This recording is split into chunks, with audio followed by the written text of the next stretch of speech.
think it's on them. You want coverage of it? Yeah.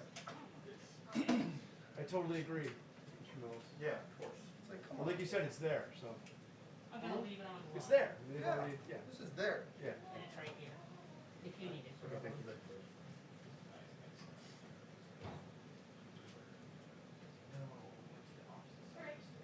Yeah, and all the libraries are gonna suck up every sort of bandwidth. Exactly. Yeah. And then if we buy it, the pool buys it, then the password's passed out to all the locals, because they're not gonna have any capability either. They can't bring SAP trucks there.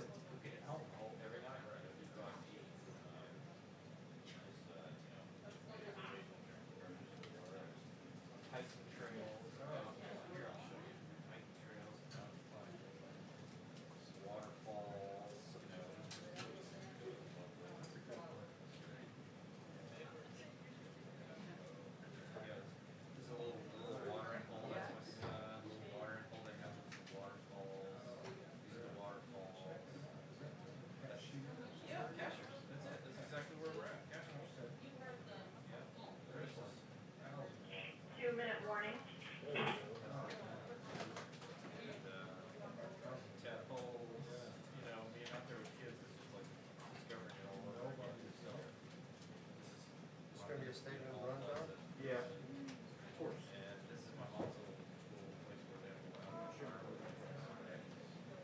Just for hot summers.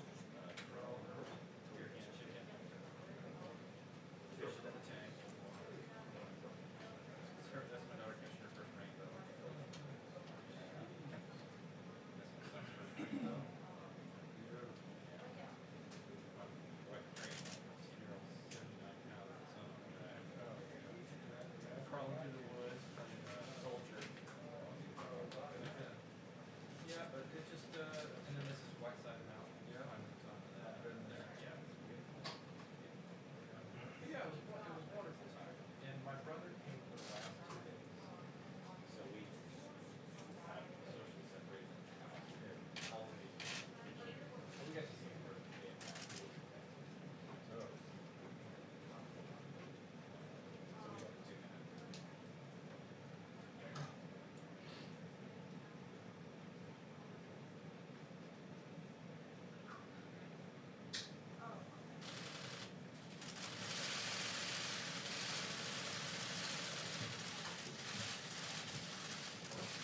Well, thank you very much, everybody. Appreciate it.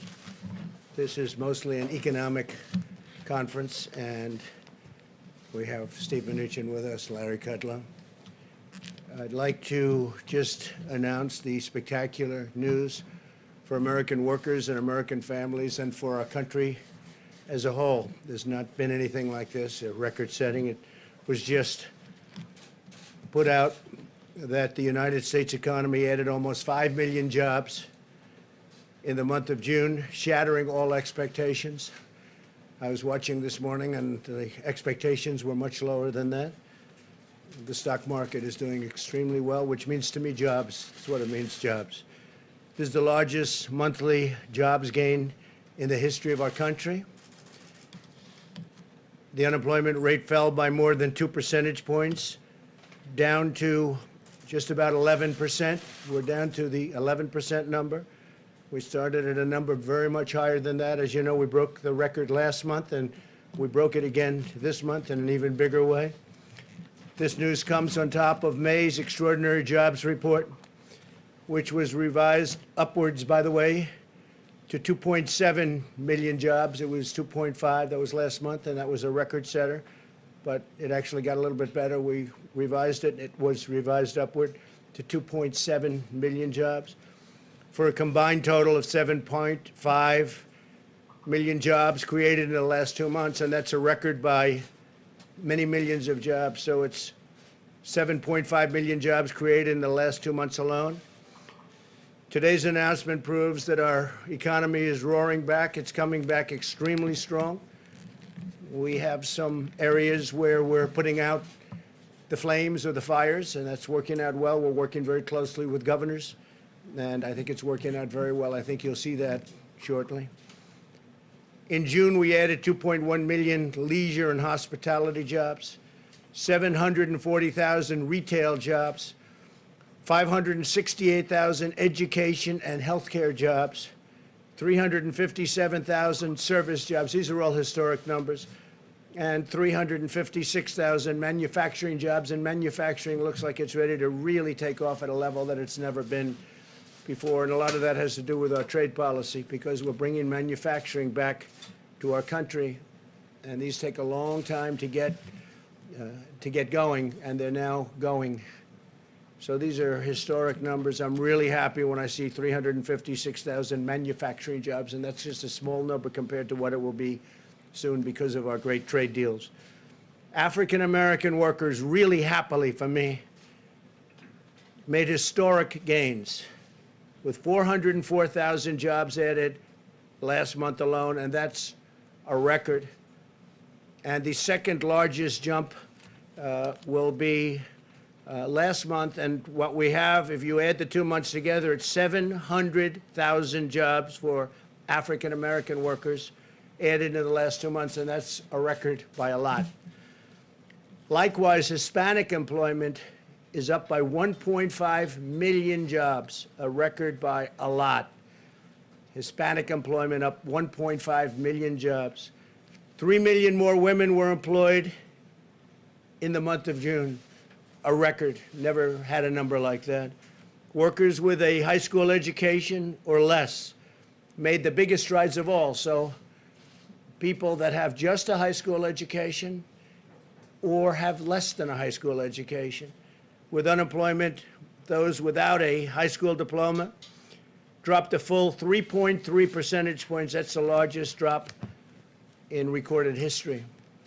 80% of small businesses are now open, 80%. And we think we're going to have some very good numbers in the coming months because others are opening. And especially as we put the flame out, getting rid of the flame, it's happening. New business applications have doubled since late March. That's a number that is not even thinkable to achieve this early into a pandemic. The latest ISM manufacturing report rose 10 percentage points, with new orders jumping a remarkable 25 percentage points, all a record. Consumer confidence, which is great, that's a great number to me because that means confidence is really good. If you don't have good consumer confidence, it's like life. If you don't have confidence, you're not going to do very well. Consumer confidence has risen 12 points since April, and 6-month job expectations hit the all-time high. So think of that for a second. With all we go through, with all of the trials and tribulations that we read about every night, much of it totally fake news, fortunately.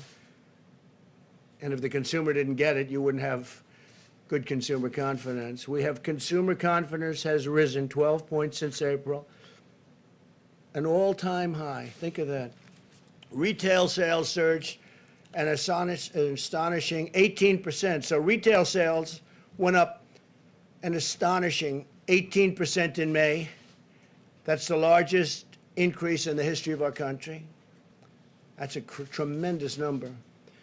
18%. The number of, and what it means to me is jobs, the number of unemployed Americans re-entering the labor force rose by 43%. And fewer workers are dropping out of the labor force than before.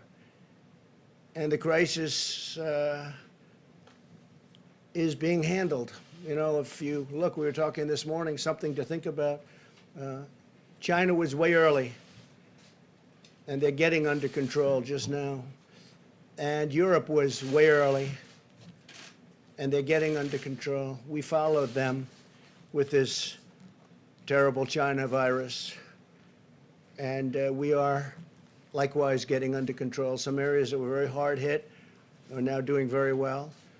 Some were doing very well, and we thought they may be gone, and they flare up, and we're putting out the fires.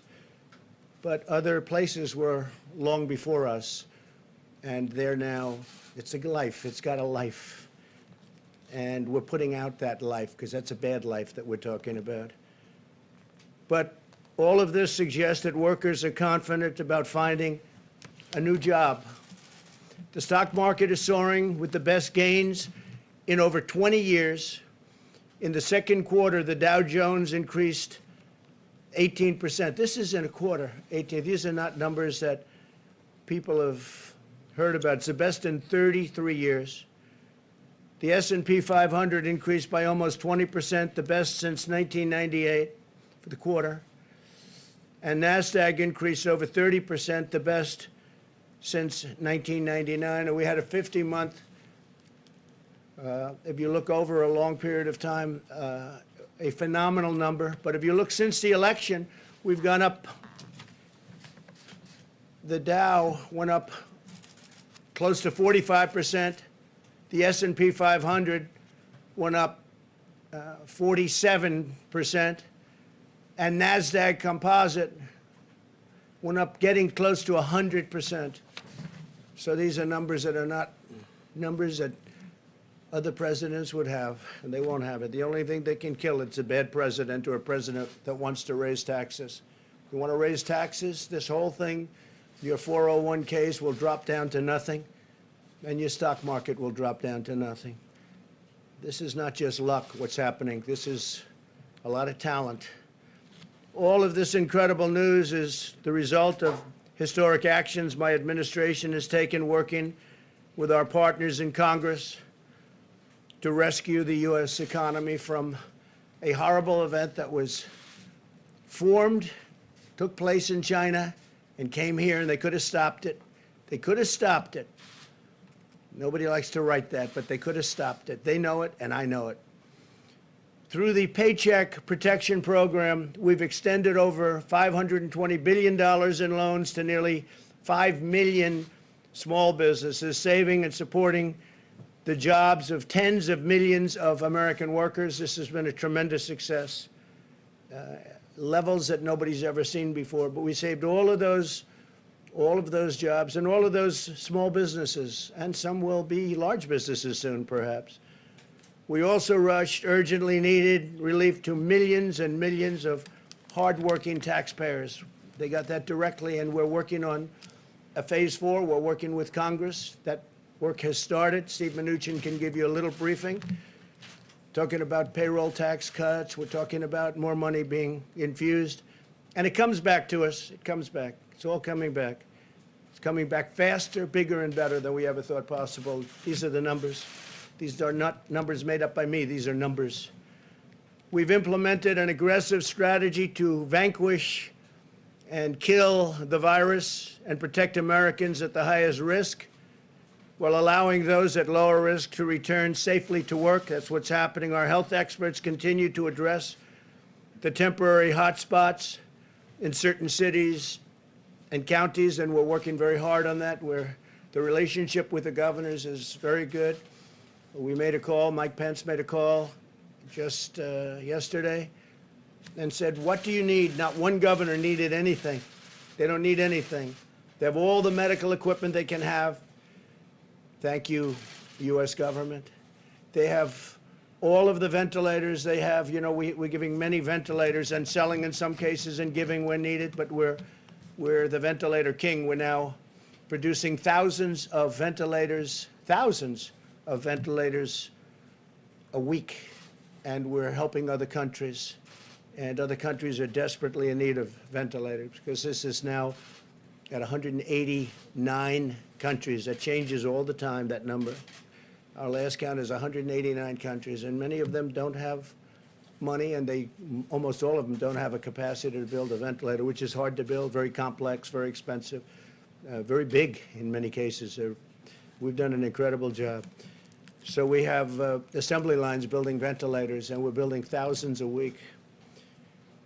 All of these people are working with governors and local officials to restore best practices, and that's what we've done. That includes face coverings, social distancing, testing, and personal hygiene. Wash your hands. State officials will decide how rapidly to open their economies. That's largely up to them. If we see something that's egregious, we've gotten involved with a couple of them where we thought it was unfair. We'd like to see churches opened quickly, and some of them just don't want to do that. In New York, we got a great ruling from a judge, thank you, Judge, that they can open. If these best practices are implemented, then the hot spots can be calmed quickly, and we understand this horrible disease right now. We didn't understand the disease at all. We did the right thing. We closed it up. We would have lost millions of lives. We've done a historic thing. We would have lost millions of lives. And now we're opening it up, and it's opening up far faster than anybody thought even possible, and more successfully. And as I said, you're going to have a fantastic third quarter. It'll be a third quarter the likes of which nobody has ever seen before, in my opinion. And the good thing is the numbers will be coming out just prior to the election, so people will be able to see those numbers. The fourth quarter, likewise, will be extremely good. And maybe most importantly, from the standpoint of our country itself, next year will be a historic year. Next year is going to be an incredible year for jobs, for companies, for growth. Things are happening like nobody would have thought possible. I do want to comment, Boeing, as you know, is moving along in their process. It's been a very hard process, a very complicated process, but they have made tremendous gains, and they're going for approvals on the aircraft, on the 737 MAX. They're also starting to do some real business, so I just want to congratulate Boeing. They've been through so much. I think it was probably the greatest company in the world. I used to say it was the greatest company in the world, and then it ran through a very tough period of time. But I just want to say that Boeing has made tremendous progress in a short period of time. And other companies I don't even have to talk about because they're all setting records. Virtually every one of our great companies is setting records. So I want to thank everybody for being here today. These are historic numbers in a time that a lot of people would have wilted. They would have wilted, but we didn't wilt, and our country didn't wilt. And I'm very honored to be your president. Thank you very much. Thank you.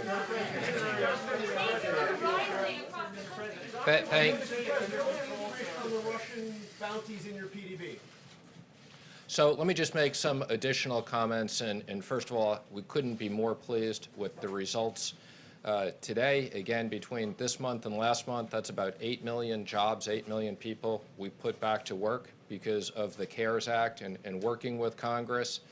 I think, as you know, people thought we would have 30 million people unemployed. Fortunately, we never got to that.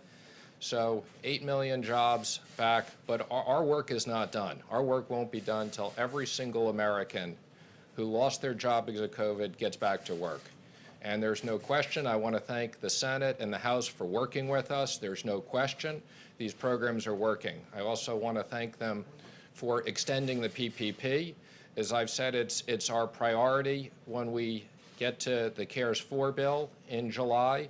We will look to work with the House and Senate on a bipartisan basis to repurpose that money. We have about $130 billion left.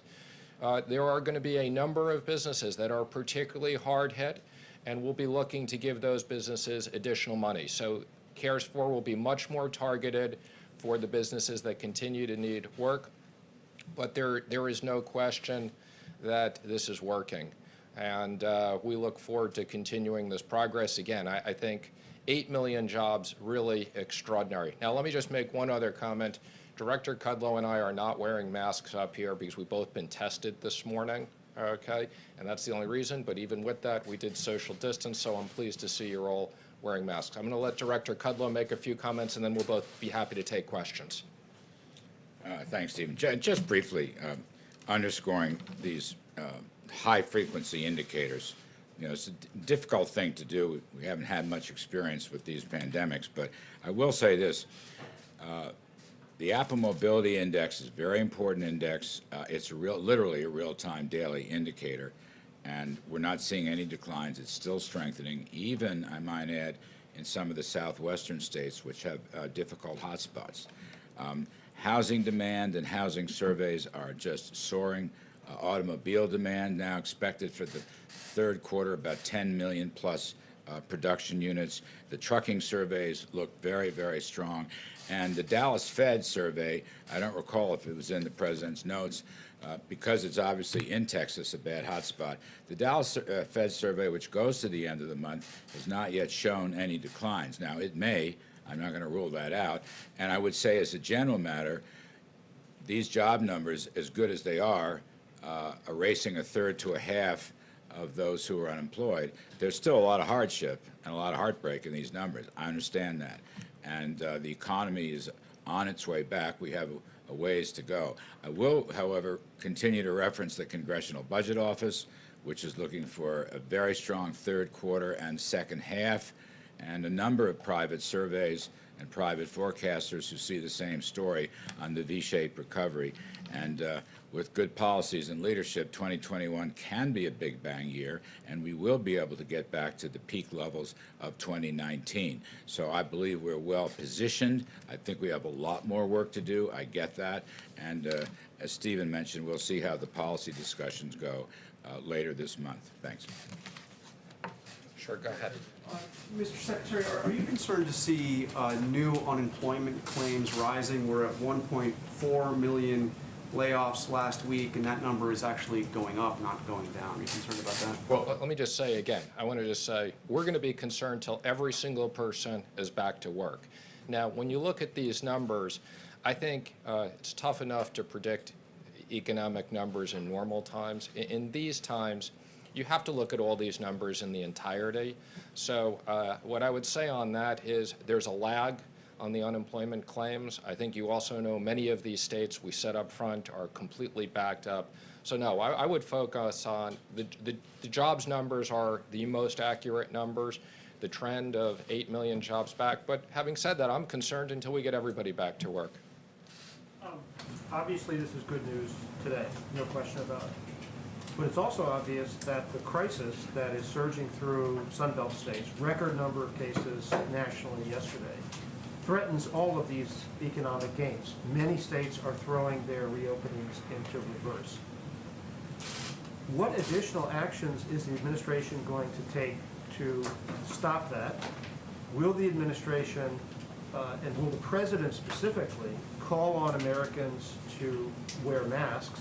And why don't we have, rather than you guys celebrating good news that it's already happened, why don't we have the coronavirus task force up here giving briefings on how to get under control what is obviously not under control, as Anthony Fauci said this week? Well, let me just say, I am on the coronavirus task force, so I'm happy to answer a few of those questions. I can't comment on the schedule of briefings. I'm not aware of that. The president specifically put in his speech encouraging Americans to wear masks, social distance, and hygiene, because he's the president of the United States and people are not around him close, and the people who are around are tested. I don't think he needs to wear a mask, but the rest of us absolutely, and the president supports wearing masks. I was at the House this week testifying.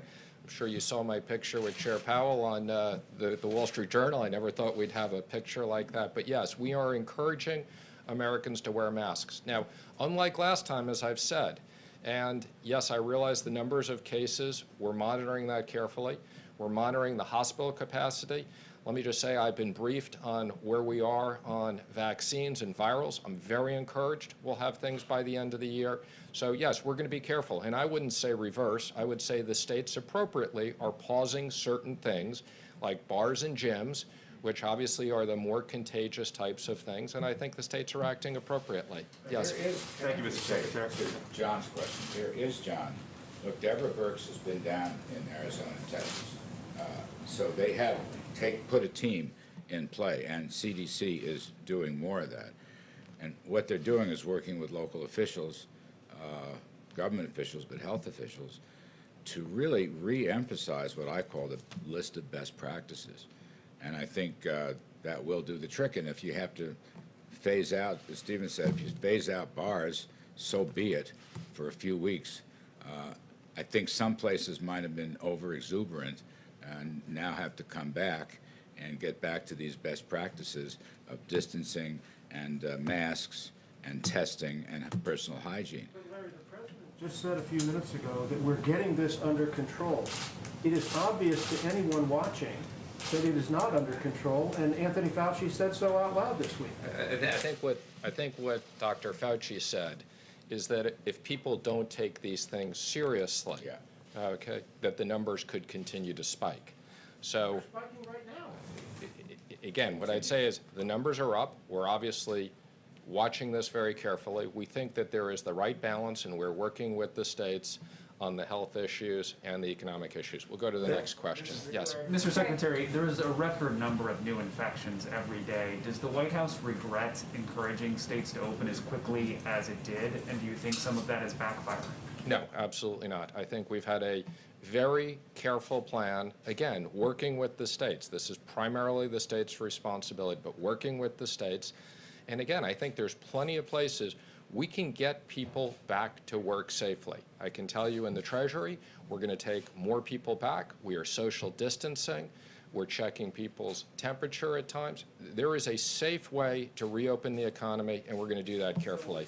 Yes. Secretary, a lot of Americans are worried about what's going to happen with schools in the fall for kids, and there's a real economic argument that without schools, a lot of the workforce can't actually truly return to work. What is the administration doing about this? How are you working on it? Are there strategies that you're trying to employ here? We're working with schools and universities. Again, I think in most cases, schools will be able to open safely. Some schools will need to spend money. One of the things we'll look at in CARES 4 is if we need to give money to schools to properly equip their areas, I think that's something that will be high. Absolutely. We want to make sure that kids are safe and that if there is money that schools need to spend to safely have people in classrooms, social distance, spread things out, change hours, these are all the things we're looking at. Mr. Secretary, can you assess the current need for American families in a Phase 4 bill? I mean, in the spring you said that a very big number was needed. What's the current need? I think it's too early to tell, and that's the reason why we're waiting. We've spent an unprecedented amount of money. We have authorization of $3 trillion. That's an extraordinary amount of money. A lot of that money is not in the economy yet. We're continuing. That's why we're extending things like the PPP. And before we go back to Congress, and I'm already having conversations with certain members of Democrats and Republicans to get ideas, but we want to see the economic numbers. As I said earlier, people thought we were going to have 30 million people unemployed right now. Fortunately, we're about 15 million unemployed. We had 5 million people unemployed before this, so we got 10 million people to put back to work. The president's committed to do what we need to do in the next bill to protect kids, protect jobs, protect liability. Yes, in the back. Mr. Secretary, if you take a look at the president's Twitter feed over the past few days, he tweeted a video of a supporter yelling "white power." He's been tweeting a veto threat if military bases are named away from Confederate generals. He's been tweeting a lot about Confederate statues and not wanting them to come down. We're in the middle of a pandemic. Is the president more focused on preserving or celebrating the Confederacy than getting this pandemic under control? Let me just say, I think the president's focused on everything. I think this issue of statues and everything else is a complicated issue. There was an op-ed in the Wall Street Journal from the cardinal in New York about the Bible and everybody other than Mary and Jesus Christ. I think it's a very complicated issue. We need to have a balanced view of history. Just for the white power video, because he has it. Again, I'm not. We're here to talk about economics. We'll take one more question in the back. Mr. Secretary. In the back, yes. Mr. Secretary, where is the Treasury Department on sending stimulus check to mixed status families? There's a lawsuit that was allowed to proceed. Are you guys going to be doing that anytime soon? Or you're going to leave it to the courts to decide whether the Treasury Department has to do it? I'm sorry, I didn't understand the question. What's the question on stimulus checks? Mixed status families, so parents of American citizen children, people who are married to undocumented. Our position is that legal Americans, American citizens, should get the payments. That's our focus. If people are here illegally, they're not going to get economic payments. So, but let me just say, we're very focused on, as part of the next CARES Act, we're going to seriously consider whether we need to put more payments and direct payments over. Worked very well. Thank you, everybody. How much state and local aid? How much aid for state and local governments? We'll consider that. We'll have discussions.